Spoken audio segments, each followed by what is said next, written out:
இப்போதும் ஒரு சுரமண்டல வாத்தியக்காரனை என்னிடத்தில் கொண்டு வாருங்கள் என்றார்.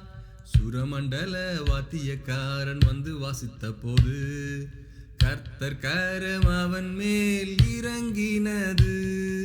காற்றை காணீர்கள், மழை காணீர்கள், இந்த பள்ளத்தாக்கு தண்ணீரால் நிரம்பும் என்று கர்த்தர் சொல்லுகிறார்.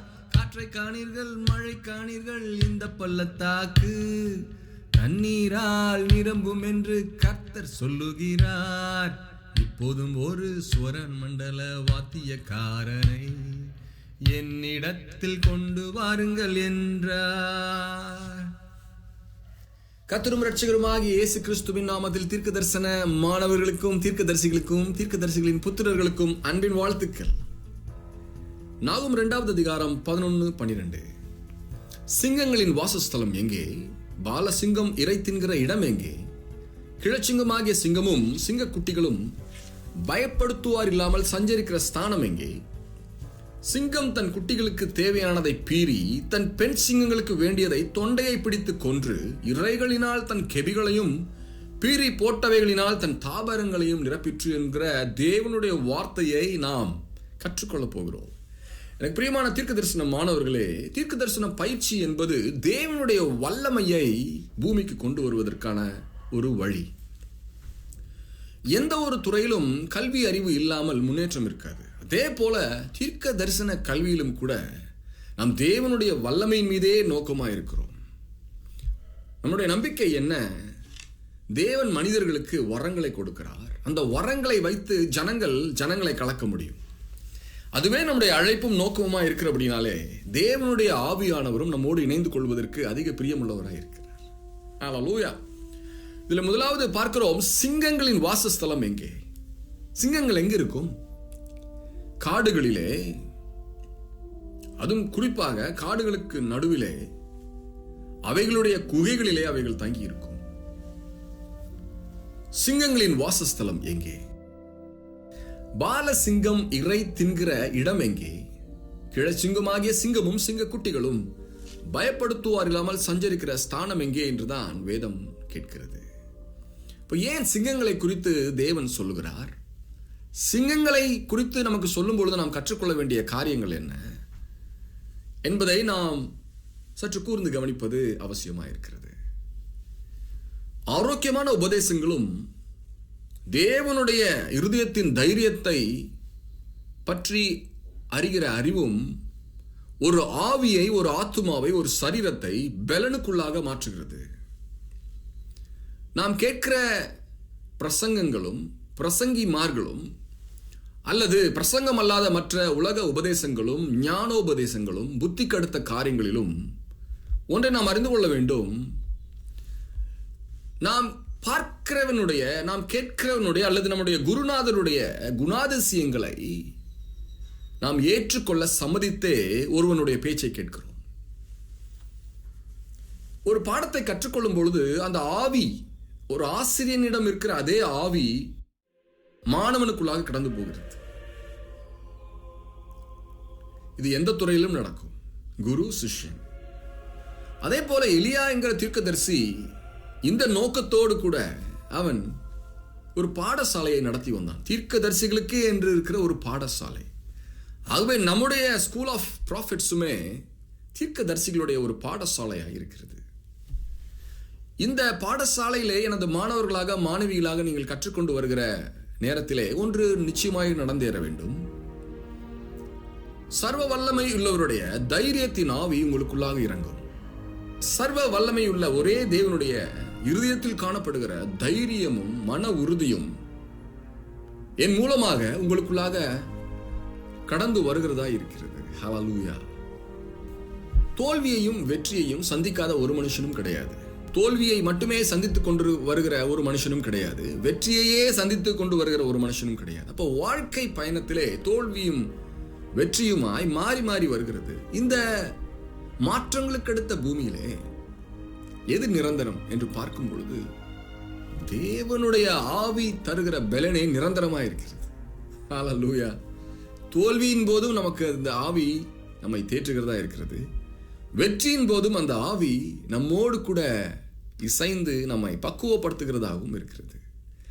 ஆகவே எதை இழந்தாலும் எதை கற்றுக்கொண்டாலும் நாம் ஒன்றிலே நோக்கமாக இருக்க வேண்டும். என்ன? தேவனுடைய ஆவி நமக்குள்ளே அசைவாடுகிறதை நாம் உறுதி செய்யும். ஆகவே எது முக்கியம்? தேவனுடைய ஆவியின் பிரசன்னமே முக்கியம். ஹல்லேலூயா. சிங்கங்களின் வாசஸ்தலம் எங்கே? சிங்கத்தின் நம்பிக்கை எங்கே என்று நாம் கேட்போமா? சிங்கத்திற்கு தெரியும், எனக்கென்று ஒரு இடத்துல உணவு வைக்கப்பட்டிருக்கிறது. அது ஓடுகிற ஒரு உணவு, அது நடக்கிற ஒரு உணவு. அதை நான் போய் பட்சித்து அதை கொண்டு வந்து என்னுடைய வீட்டை நிரப்ப வேண்டும். சிங்கத்தின் குணாதிசயத்தை பார்க்கும் பொழுது, சிங்கம் தன் குட்டிகளுக்கு தேவையானதை பீறி தன் பெண் சிங்கங்களுக்கு வேண்டியதை தொண்டையை பிடித்து கொன்று என்று எழுதியிருக்கிறது. என்னை கேட்டுக்கொண்டிருக்கிற பிரியமான வாலிப கண்மணிகளே, இந்த உலகம் உங்களை நம்பிக்கையற்றவர்களாக மாற பண்ணும். எப்படி என் குடும்பத்தை நடத்துவது என்கிற ஒரு கேள்வியை உங்களுக்கு போடும். என் வாழ்க்கையை எனக்கு நடத்த முடியவில்லை என்கிற ஒரு கேள்வி உங்களுக்கு முன்பதாக போடும். ஆனால் இந்த வசனத்தை நீங்கள் கேட்கும் பொழுது, இந்த வசனத்தின் நோக்கம் என்ன? கர்த்தருடைய பிள்ளைகள், கர்த்தருடைய தீர்க்கதரிசன மாணவர்கள் சிங்கங்களைப் போல வாழ்க்கையை எதிர்கொள்ள அழைக்கப்பட்ட மாணவர்களாக இருக்கிறோம். ஹல்லேலூயா. சிங்கத்தின் கடமையை பார்ப்போம். அது என்ன செய்கிறது? தன் குட்டிகளுக்கு தேவையானது. அப்போ சந்தோஷம் என்று வரும்பொழுது நமக்கு மட்டுமே வைத்திருக்கிறது சந்தோஷம் என்று வேதம் சொல்லவில்லை. நம்மை சார்ந்த ஜனங்களுக்கு நாம் பகிர்ந்து அளிக்க கடமைப்பட்டிருக்கிறோம். நன்மையானவைகளை, சம்பாதித்தவைகளை, வெற்றி கோப்பைகளை நம்மை சார்ந்தவர்களுக்கு பகிர்ந்து கொள்ளவே நாம் அழைக்கப்பட்டிருக்கிறோம். சிங்கம் தன் குட்டிகளுக்கு தேவையானதை பீறி தன் பெண் சிங்கங்களுக்கு வேண்டியதை தொண்டையை பிடித்து கொன்று இரைகளினால் தன் கெபிகளையும் பீறி போட்டவைகளினால் தன் தாவரங்களையும் நிரப்பிற்று என்று பார்க்கிறோம். நீதிமானுடைய வீடு சகலவித நல்ல பொக்கிஷங்களாலும் நிறைந்திருக்கிறது என்று வேதம் சொல்கிறது. அதே போல ஒரு சிங்கம் என்ன செய்கிறது? இன்னைக்கு காலையில மட்டும் தேவையான சாப்பாட்டை அல்ல, ஒரு வாரத்திற்கு தேவையான சாப்பாட்டை ஏற்கனவே அது பீறி கொண்டு வந்து வீட்டிலே ஸ்டாக் வைத்திருக்கிறது. இந்த காரியத்தை சிங்கம் ஒவ்வொரு நாளும் செய்து கொண்டிருக்கிறது. என்னை கேட்கிற பிரியமானவர்களே, இப்பொழுதும் கூட பரிசுத்த ஆவியானுடைய வல்லமைக்கு உங்களை ஒப்புக்கொடுங்க. உங்களை விட்டு இப்பொழுது பயங்கள் நீங்கி போய் கொண்டிருக்கிறது இயேசுவின் நாமத்தில். இந்த வாழ்க்கையை வெற்றியோடு நான் மேற்கொள்வேன் என்கிற ஒரு நம்பிக்கையை இயேசு கிறிஸ்துவின் நாமத்தில் உங்கள் இருதயத்தில் நான் விதைக்கிறேன். நீங்கள் கேட்ட நம்பிக்கையற்ற வார்த்தைகள், ஜனங்களுடைய வார்த்தைகள், உங்கள் இருதயத்திலே உங்கள் மனசாட்சியிலே தோன்றின பொய்யான காரியங்கள் எல்லாவற்றையும் இப்பொழுது நான் இயேசு கிறிஸ்து என்கிற அதிகாரமுள்ள நாமத்தினாலே நான் நீக்கி போடுவேன். இப்பொழுது உங்களுக்குள்ள தேவனுடைய தைரியமானது ஊடுருவி வந்து கொண்டிருக்கிறது. அந்த தைரியம் உங்களை எழுப்பி பிரகாசிக்கப்படும். தேவனுடைய ஆவியானவர் உங்கள் இருதயத்திலே ஊற்றுகிற அவருடைய தைரியமும் வல்லமையும் இப்பொழுது உங்களை எழுப்பி பிரகாசிக்க பண்ண போகிறதா இருக்கிறது. தேவனுக்கு நீங்கள் நன்றி சொல்கிறீர்களா? ஆமென். என்னாகமம் 24:9 சிங்கம் போலவும் துஷ்ட சிங்கம் போலவும் மடங்கி படுத்துக் கொண்டிருக்கிறார்கள் யார்? அவர்களை எழுப்புகிறவன் யார்? உங்களை ஆசீர்வதிக்கிறவன் ஆசீர்வதிக்கப்பட்டவன், உங்களை சபிக்கிறவன் சபிக்கப்பட்டவன் என்றான். கர்த்தர் தன்னுடைய பிள்ளைகளை, தன்னுடைய ஊழியக்காரர்களை, தன்னுடைய தீர்க்கதரிசிகளை குறிப்பாக சிங்கம் என்றும் துஷ்ட சிங்கம் என்றும் அழைக்கிறார். ஒரு சிலர் கேள்வி கேட்போம் இல்லையா, நான் யார மாதிரி இருக்கேன் அப்படின்னு கேட்போம். ஒவ்வொரு கணவனும் ஒரு மனைவிட்ட அடிக்கடி கேட்கிறான், நான் எப்படி இருக்கேன் அப்படின்னு. ஒரு மனைவி என்ன பண்றா, தன்னுடைய கணவன்கிட்ட ஏங்க நான் எப்படி இருக்கேன் அப்படின்னு கேட்கிறேன். அப்போ அந்த கணவன் ஒரு பதில சொல்லுவான், நீ இந்த ஆக்ட்ரஸ் போல இருக்க அப்படின்ட்டு. நான் அந்த ஆக்ட்ரஸ் போல இருக்கேனா அப்படின்னு சொல்லி கேட்கிற அந்த மனைவிக்கு ஒரே சந்தோஷம். ஆகவே இந்த நாளிலே கர்த்தருடைய வார்த்தை உங்களை நோக்கி வருகிறது. நீங்கள் சிங்கம் போல இருக்கிறீர்கள், நீங்கள் துஷ்ட சிங்கம் போலவும் இருக்கிறீர்கள். துஷ்ட சிங்கம் என்ன செய்யும்? சிங்கம் என்ன செய்யும்? சிங்கம் பசிக்கும் பொழுது உணவை தேடி கண்டுபிடித்து கொன்று தன்னோட வீட்டிற்கு கொண்டு வரும். துஷ்ட சிங்கமோ தன்னுடைய வீட்டில் ஏற்கனவே சாப்பாடு இருந்தும் இன்னும் வேணும் என்கிற ஒரு வெறியிலே அல்லது வேட்டை ஆடுகிற அந்த காரியத்திலே தன்னுடைய ஆத்துமாவை ஊற்றி அதனுடைய பேஷன் என்று சொல்லி அது மறுபடியுமாய் வெளியே போய் வேட்டையாடி உணவை வீட்டிற்கு கொண்டு வருகிறதா இருக்கிறது. ஆகவே கர்த்தர் தன்னுடைய ஜனங்களை சிங்கம் என்றும் துஷ்ட சிங்கம் என்றும் அழைக்கிறார். ஹல்லேலூயா. நாம் ஒரு போட்டியான வாழ்க்கை சூழ்நிலையில் வாழ்ந்து கொண்டிருக்கிறோம். பொறாமை என்கிற ஒரு காரியம் மனிதர்களிடத்திலே பெரிய பாதிப்பை உண்டு பண்ணுகிறது. அந்த பொறாமையின் ஆவி ஒரு மனிதன் நிம்மதியாய் வாழ விடாமல் தடுக்கிறது. அப்ப அந்த பொறாமையின் ஆவிக்கு சரியான ஒரு பதில் என்ன? நம்முடைய இருதயத்திலே ஊற்றப்பட்டிருக்கிற பரிசுத்த ஆவியானவர் தருகிற தைரியமும் அவருடைய வார்த்தைகளுமே நம்மை அப்படிப்பட்ட பொறாமையின் வல்லமைகளுக்கு விலக்கி தப்புவித்து எதிர்த்து நிற்க செய்கிறதா இருக்கிறது. கர்த்தருடைய நாமம் மகிமைப்படுவதாக. ஹல்லேலூயா. ஆண்டவர் சொல்றாரு, அவர்களை எழுப்புகிறவன் யார் என்று எழுதியிருக்கிறது. சிங்கங்கள் நம்பிக்கையோட காணப்படும். சிங்கங்களுடைய இருதயத்திலே அவநம்பிக்கைகள் இல்லை. சிங்கத்தினுடைய இருதயத்திலே சந்தேகம் என்பது இல்லை. சிங்கத்தினுடைய இருதயத்திலே குழப்பங்கள் இல்லை. நேர்கொண்ட பார்வையும் தெளிந்த சிந்தனையுமே ஒரு சிங்கத்தினுடைய குணாதிசயமாய் இருக்கிறது. அப்படிப்பட்ட நேர்த்தியான மனித இயல்புகளை தேவன் இந்த நாளிலே என் மூலமாக உங்கள் இருதயத்தில் இப்போது விதைத்துக் கொண்டிருக்கிறார். ஹல்லேலூயா. வேதம் சொல்கிறது, என்னை பலப்படுத்துகிற கிறிஸ்துவினாலே எல்லாவற்றையும் செய்ய எனக்கு பலன் உண்டு. இந்த வார்த்தையை கேட்கிற வேளையில தானே ஒரு புதிய உற்சாகம் உங்களை தாங்குகிறதா இருக்கிறது. உங்களை பலப்படுத்துகிற கிறிஸ்துவினாலே நீங்கள் எல்லாவற்றையும் செய்யக்கூடும். நான் ஒரு வியாபாரம் செய்ய போகிறேன் என்றால் வியாபாரம் செய்வது ஞானத்திற்கு அடுத்த காரியம். வியாபாரம் செய்வதற்கு தைரியம் வேண்டும். வியாபாரம் செய்வதற்கு விசுவாசமும் நம்பிக்கையும் வேண்டும். அதுவே வியாபாரத்தினுடைய மூலதனம். ஒரு மனிதனுக்கு கீழே வேலை செய்கிற ஒரு காரியம் அல்லது சொந்தமாக வியாபாரம் செய்கிற காரியம், இந்த ரெண்டை நாம் அளவிடும் பொழுது சொந்தமாக வியாபாரம் செய்வதே உயர்ந்ததாக இருக்கிறது. ஆகவே அப்படிப்பட்ட ஏக்கத்தோடு நீங்கள் பார்த்து கொண்டிருப்பீர்களே, ஆனால் உங்களுக்கு தேவையான வியாபாரத்திற்கு தேவையான தைரியத்தையும் வியாபாரம் செய்வதற்கு தேவையான ஒரு எண்ணத்தையும் நீங்கள் வெற்றி பெற்று தைரியசாலிகளாக பூமியிலே உலாவி வந்து அநேகருக்கு உங்களை பிரமிப்பாக காண்பிக்க வேண்டும் என்பதே தேவனுடைய சித்தமாய் இருக்கிறது. ஹல்லேலூயா. ஆனாலும் நம்முடைய ஆன்மீக உலகத்திலே காணப்படுகிற காரியங்களை பார்க்கும் பொழுது, எனக்கு அவன் பில்லி சூன்யம் வைத்து விட்டானோ, எனக்கு இவன் வன்கண்ணை செய்து விட்டானோ என்று சொல்லி பல குழப்பங்கள் இருக்கலாம். இந்த உலகத்தில் 2 விதமான வல்லமைகள் உண்டு என்பதை நாம் அறிந்திருக்கிறோம். ஒன்று தேவனுடைய வல்லமை, இன்னொன்று பிசாசின் வல்லமை. இந்த பிசாசு என்று வரும்பொழுது அங்கு ஒரு பிசாசு அல்ல, தேவனோ ஒருவர், பிசாசு ஒருவன் அல்ல. விழுந்து போன தேவ தூதர்கள் ஒரு கூட்டமாக செயல்பட்டு கொண்டு வருகிறார்கள். ஆகவே தேவன் ஒருவர், பிசாசோ பல நபர்களாக இருக்கிறார்கள். அவன் என்ன பண்ணுகிறான்? ஒவ்வொரு விதத்தில் ஒவ்வொரு பிரச்சனையை மனிதர்களுடைய வாழ்க்கையை கொண்டு வருகிறான். எல்லா பிரச்சனைகளையும் எதிர்கொள்ள செய்கிற ஒரு வல்லமை இயேசு கிறிஸ்து என்கிற நாமத்திற்கு உண்டு என்பதை நம்புகிற ஒவ்வொருவருக்கும் இருள் ஆனது தன்னுடைய அதிகாரத்தை செலுத்த முடியாது. ஹல்லேலூயா. அதைத்தான் என்னாகும் 23:23 சொல்லுகிறது, யாக்கோப்புக்கு விரோதமான மந்திரவாதம் இல்லை, இஸ்ரவேலுக்கு விரோதமான குறி சொல்லுதலும் இல்லை. தேவன் என்னென்ன செய்தார் என்று கொஞ்ச காலத்திலே யாக்கோப்பையும் இஸ்ரவேலையும் குறித்து சொல்லப்படும் என்று எழுதியிருக்கிறது. எனக்கு பிரியமான தீர்க்கதரிசன மாணவர்களே, நாம் அந்த காலத்தில் இருக்கிற அல்லது கண்களுக்கு தெரியாத ஒரு வல்லமையை, தெய்வீக வல்லமையை நம் பக்கமாக இழுப்பதற்கு அழைக்கப்பட்டிருக்கிறோம். அந்த வல்லமையை குறித்து நான் உங்களுக்கு ஒரு உதாரணத்தை சொல்ல வேண்டுமே ஆனால், நம்முடைய தெருக்களிலே காணப்படுகிற கரண்ட் கம்பியை நினைத்துக் கொள்வோம். மின் கம்பியை நினைத்துக் கொள்வோம். இந்த மின் கம்பியிலே ஆயிரக்கணக்கான வோல்டேஜ்கள் கடந்து கொண்டு ஒவ்வொரு நொடி பொழுதிலும் சென்று கொண்டிருக்கின்றது. அதே போல தேவனுடைய வல்லமையும் இந்த ஆகாய மண்டலத்திலும் பூமியிலும் திரளாய் இருக்கிறது. ஆனால் தீர்க்கதரிசியானவன் என்ன செய்கிறான்? அந்த வல்லமையை இயேசு கிறிஸ்து என்னும் நாமத்தினாலே தன்னிடமாக இழுத்துக் கொள்கிறான். அவன் இழுத்துக்கொண்டு என்ன செய்கிறான்? தன்னுடைய ஊழியத்தை செய்து அந்த வல்லமையை ஜனங்களுக்குள்ளாக அனுப்ப அழைக்கப்பட்டிருக்கிறான். ஹல்லேலூயா. அந்த ஜனம் துஷ்ட சிங்கம் போல எழும்பும், பாலசிங்கம் போல நிமிர்ந்து நிற்கும் என்று எழுதியிருக்கிறார். தேவன் துஷ்ட சிங்கம் என்கிற வார்த்தையை கெட்ட சிங்கம் என்று சொல்லவில்லை. கருப்பாடு வெள்ளையாடு என்றுதான் இருக்கிறது. பிளாக் ஷீப் சொல்லுவோம். ஒரு துரோகம் செய்கிறவனே பிளாக் ஷீப் என்று சொல்லுவோம். ஆனால் தேவன் சிங்கத்தை கெட்ட சிங்கம் என்று சொல்லவில்லை, துஷ்ட சிங்கம் என்று சொல்கிறார். பி கேர்ஃபுல் அப்படின்றார். அவன் துஷ்ட சிங்கம்டா அப்படின்றார். ஒருத்தனை பார்த்து, யாரை பார்த்து சொல்றாரு? அவர் யாரை பார்த்து சொல்கிறார்? யாக்கோப்பு என்கிற ஒரு மனுஷனை பார்த்து, அவனுடைய சந்ததியை பார்த்து சொல்கிறார். இஸ்ரவேல் ஜனங்களை பார்த்து சொல்கிறார், அவர்கள் துஷ்ட சிங்கங்கள். அவர்கள் போக்கிலே அவர்களுக்கு எதிராக நிற்பவன் ஒருவனும் இல்லை. ஏனென்றால் தேவன் அவர்களுக்கு தேவையான ஞான வரங்களை ஏற்கனவே கொடுத்து இந்த பூமியிலே அனுப்பியிருக்கிறார். சகல அறிவியல் கண்டுபிடிப்புகளையும் கண்டுபிடிப்பதற்கு தேவையான ஞான வரங்களை ஏற்கனவே இந்த ஜனத்திற்கு கொடுத்து அனுப்பி, நீங்கள் உலகத்தை வென்று கொள்ளுங்கள் என்று சொல்லி அனுப்பியிருக்கிறார். ஆகவே இஸ்ரவேல் ஜனங்களை தேவன் பார்த்து சொல்லும் பொழுது அவர்கள் பாலசிங்கம் என்றும் துஷ்ட சிங்கம் என்றும் அழைக்கிறார்.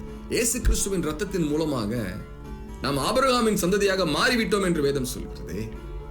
அப்படியெனில் இஸ்ரவேலுக்கு உண்டான அதே ஆசீர்வாதங்கள், அதே ஞான வரங்கள் அவரை விசுவாசிக்கிற அவருடைய பிள்ளைகளாகிய நமக்கும், குறிப்பாக தீர்க்க தரிசன மாணவர்களுக்கும் உண்டு என்பதே தேவன் வேதத்தின் மூலமாக நமக்கு கற்றுத் தருகிற ஒரு சத்தியம். ஹல்லேலூயா.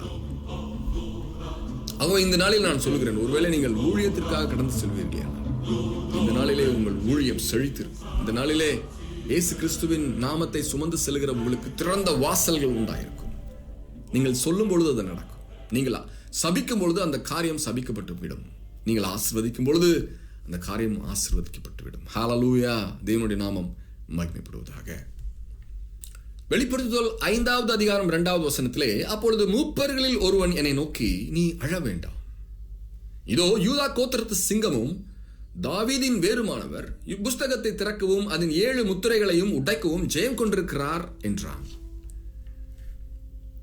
ஆண்டவர் சொல்றார் என்னை உங்களை பார்த்து, நீ அழாத, நீ அழுதது போதும்,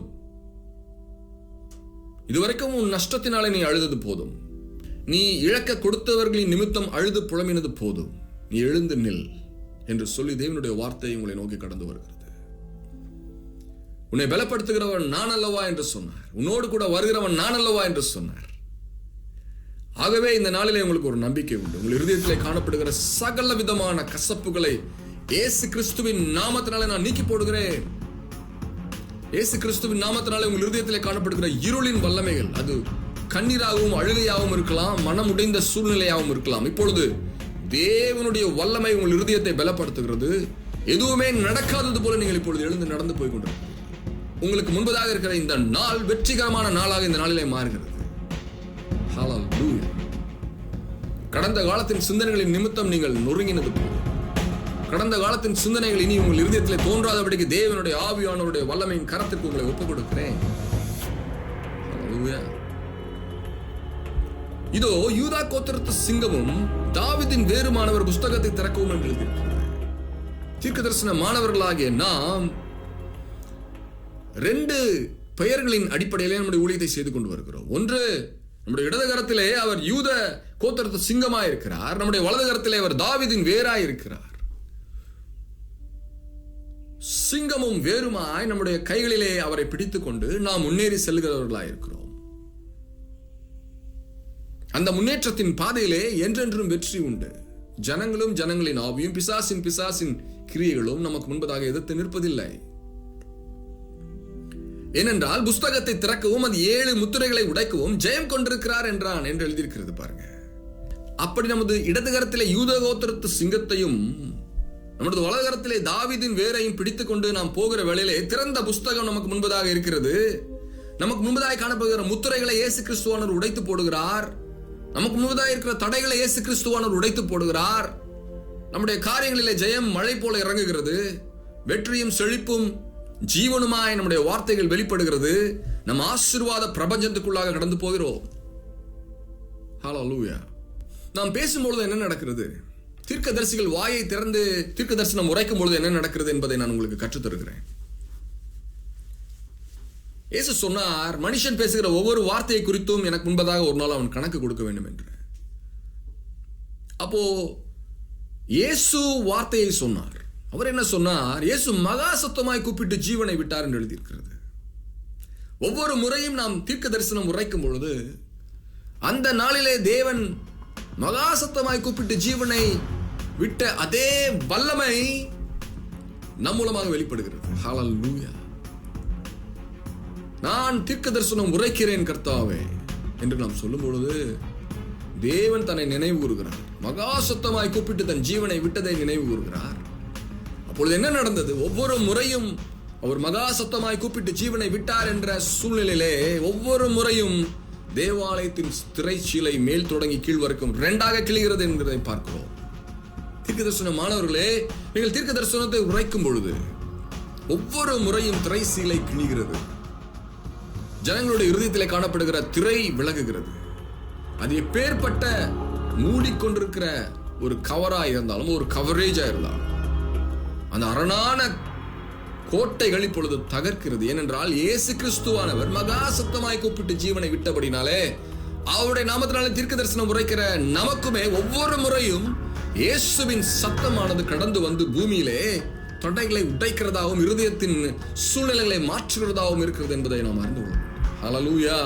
39வது வசனத்திலே அவருக்கு எதிரே நின்ற 100க்கு அதிபதி அவர் இப்படி கூப்பிட்டு ஜீவனை விட்டதை கண்டபோது மெய்யாகவே இந்த மனுஷன் தேவனுடைய குமாரன் என்றான்.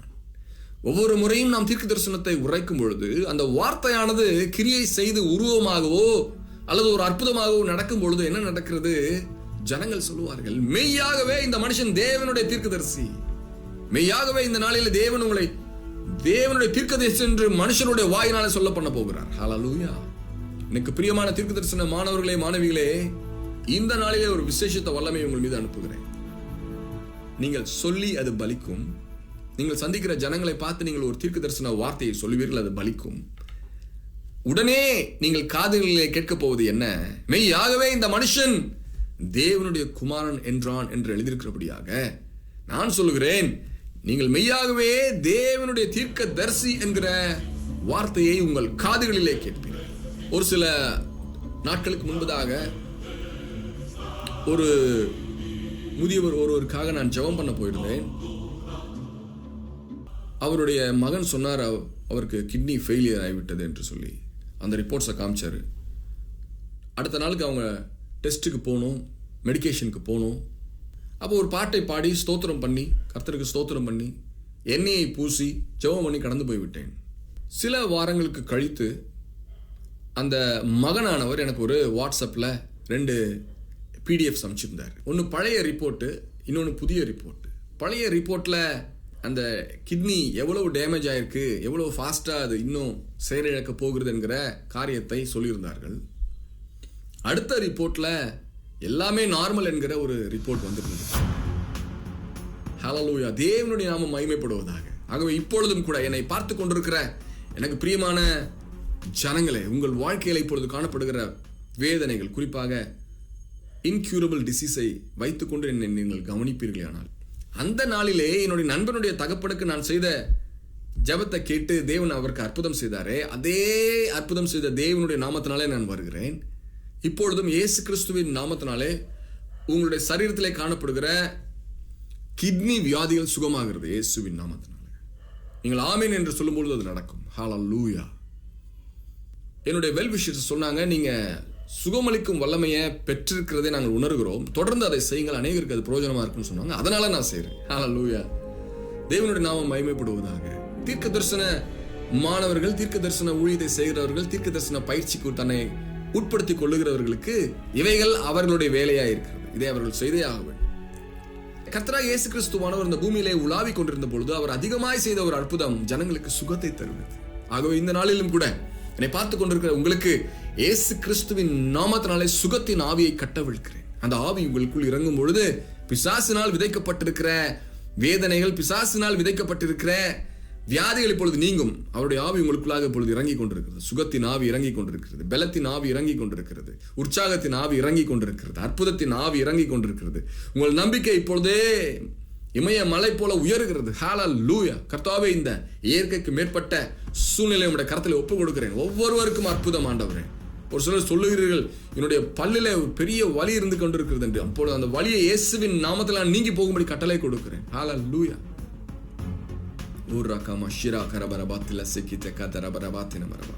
என்னுடைய இருதயத்தில் எப்பொழுதுமே கான்ஸ்டன்டா ஒரு வலி இருக்குது. டாக்டர் சொன்னாங்க, அது ஸ்ட்ரெஸ் நிமித்தம் வருகிறது, நீங்க ஸ்ட்ரெஸ்ஸை குறைங்கன்னு சொல்றாங்க, எக்ஸசைஸ் பண்ணுங்கன்றாங்க, ஸ்டாட்டின் டேப்லெட்ஸ் எடுத்துக்கோங்கன்றாங்க. இப்போ நான் சொல்றேன், இயேசுவின் நாமத்தினால அந்த வலி இப்பொழுது நொடி பொழுதிலே மறைகிறது. ஹல்லேலூயா. பெற்றுக்கொள்ளுங்கள் இயேசுவின் நாமத்தினால. என்னுடைய ஊழியம் ஆன்லைன் ஊழியம் இதுவரைக்கும். ஆகவே தேவன் எனக்கு கொடுத்திருக்கிறது ஆன்லைன் ஊழியமா இருக்குமே, ஆனால் அந்த ஆன்லைன் ஊழியத்தில் தேவன் அவருடைய வல்லமையை காண்பிப்பது அதிக நிச்சயம். ஆகவே இப்பொழுதும் இது ஒரு சுகத்தை தேவன் உண்டு பண்ணுகிற ஒரு நேரம். சுகத்தின் ஆவி, ஹல்லேலூயா, நன்மையின் ஆவி, இயேசு கிறிஸ்துவின் ஆவி உங்களுக்குள் இறங்கி உங்களை பலப்படுத்துகிறது. உங்கள் சரீரத்தில் காணப்படுகிற சகல விதமான வியாதிகளையும் அந்த ஆவி பார்த்து எங்கு சுகம் தேவையோ அங்கு தன்னுடைய கிரியை அது செய்து கொண்டிருக்கிறது. தேவனுடைய நாமம் மகிமைப்படுவதாக. ஹல்லேலூயா. ஸ்தோத்தரிக்கிறேன், நான் ஸ்தோத்தரிக்கிறேன், சுந்தர கிறிஸ்துவை நான் ஸ்தோத்தரிக்கிறேன் நான். பரிசுத்தமும் கிருபையுள்ள எங்கள் தகப்பனே, இயேசு கிறிஸ்துவின் நாமத்தினாலே வருகிறேன். அப்பா, என்னை கேட்டுக்கொண்டிருக்கிற தீர்க்க தரிசன மாணவர்களுக்கும் தீர்க்க தரிசன மாணவிகளுக்கும் தீர்க்க தரிசிகளுக்கும் தீர்க்க தரிசிகளின் புத்திரர்களுக்கும் ஒரு நன்மையை இந்த நாளிலே கட்டளை எடுக்கிறதற்காக நன்றி செலுத்துகிறேன். மற்றும் அல்லாமல் என்னை பார்த்து கொண்டிருக்கிற பொது ஜனங்கள் வியாதிக்காக இந்த ஜபங்களிலே இணைந்திருப்பார்களே, ஆனால் நீர் அவர்களுக்கு சுகத்தை தந்து இந்த நாளிலே அவர்களை உற்சாகப்படுத்துகிறதற்காக நன்றி செலுத்துகிறேன். தொடர்ந்து உம்முடைய கரம் அவர்களோடு இருப்பதாக, உம்முடைய ரட்சிப்பின் வல்லமை ஒவ்வொருவரையும் தொடுவதாக. உம்முடைய நாமத்தை நீர் மகிமைப்படுத்திக் கொள்ளும். இயேசு கிறிஸ்துவின் நாமத்திலே நாங்கள் ஜெபமன்றி பெற்றுக் கொள்கிறோம் எங்கள் நல்ல பிதாவே.